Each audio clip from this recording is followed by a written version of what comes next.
We, human beings, are perhaps the only of God's countless creatures granted knowledge of the inevitability of death.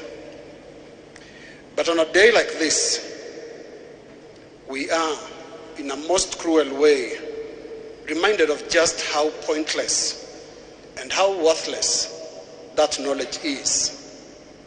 Because in its wake, death assuredly leaves us defeated and frustrated, bitter and helpless. On days like this, we tearfully turn to God, our Maker, with a myriad questions. Questions which we soon realize will not even be answered on this side of our existence. As a Christian fraternity, we shall later this week be reminded of the suffering and death of our Lord Jesus Christ. At the peak of his torture on the cross, we shall be reminded this Friday, precisely at around 3 p.m., of Jesus' agonizing cry, Eloi, Eloi, lama sabachthani. We know what that means. My God, why have you forsaken me?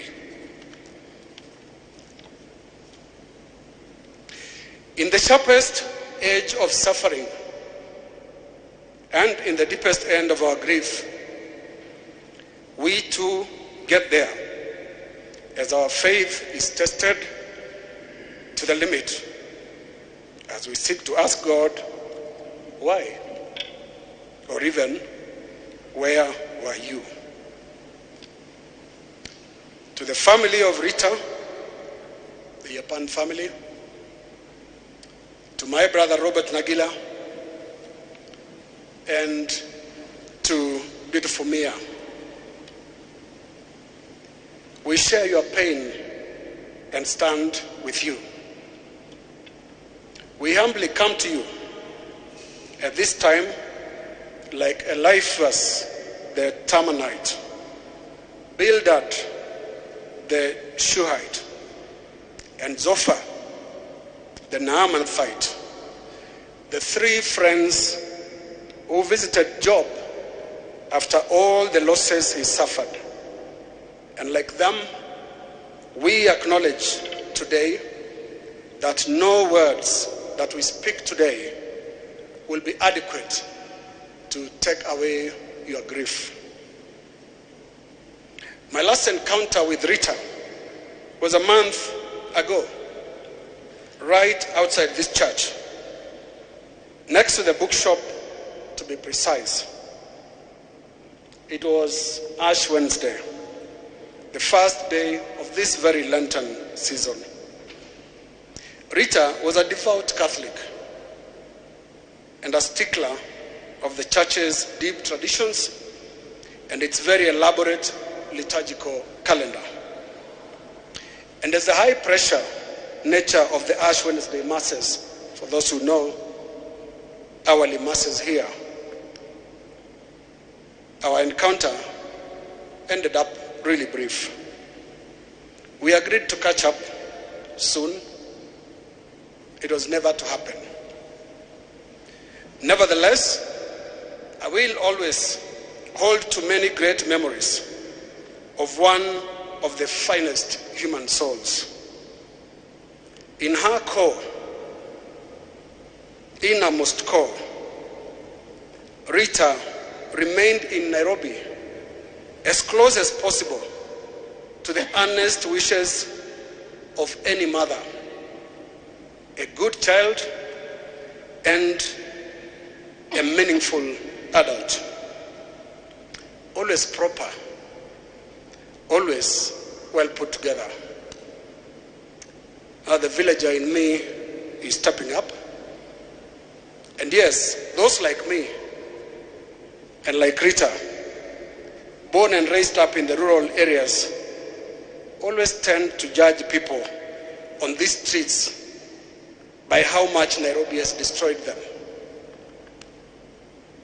And trust me, nothing beats a rural eye, that eye of a Shags Mondo, when it comes to impact assessment. Rita withstood the polluting side of Nairobi, and she died intact. Success, fame, and money did not distort who she was at the core. So, where others get panel beaten by what we in the village call ulimwengu, or what you Nairobians call character development, Rita navigated this complex urban maze and flourished almost entirely out of the unfailing nutrients of good upbringing. I want to mean this as both a sincere tribute to Rita and a compliment to the family that brought up Rita. It is her strength of character and clarity of purpose that made every other story about Rita possible. One such big story, it's shared here many times, is her success in the career as a journalist. Rita was one of the reporters in the NTV newsroom when I joined the Nation Media Group in 2009 as the managing editor of the broadcasting division. We had interacted many times before, especially in the field, covering news, but this became our first time to work closely together in the same newsroom. I quickly got to learn more about her journalistic attributes, such as her strong scripting skills and her legendary ability to beat deadlines. But one attribute always stood out for me: her disposition, her general professional attitude. In journalism, this is a big deal. A good attitude matters, and Rita always displayed the very finest. This made her the jewel of the newsroom. In a reporter, every newsroom leader looks for reliability, and Rita personified reliability.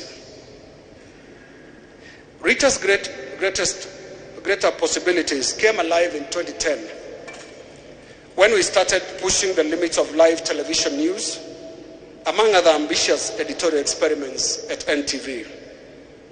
As the Nation Media Group marked 50 years of its existence, we rolled out our first start-to-end outdoor news bulletins from the KICC.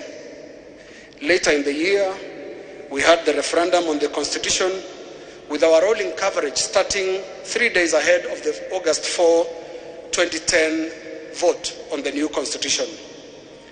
I remember in her referendum day sign-off, Rita's 3 words somehow ring sad today: "This is it."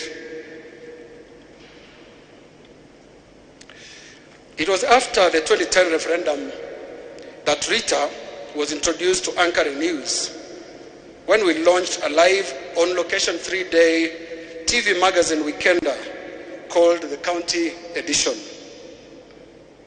for which I was ably assisted to produce by Joe Ageo, who was the head of news production, and Emmanuel Juma, who was the head of news gathering. For the toil and sweat this took, I will not at this point separate the story of Rita from that of every member of one of the greatest broadcast newsrooms ever assembled in Kenya's media history. Rita's County Edition colleagues share every bit of that glory, as does the entire team that spectacularly and comprehensively covered the South Sudan independence referendum and the Ugandan elections immediately after. I am certain that Rita's spirit, floating above us right now, draws most of its smiles from those amazing memories and experiences.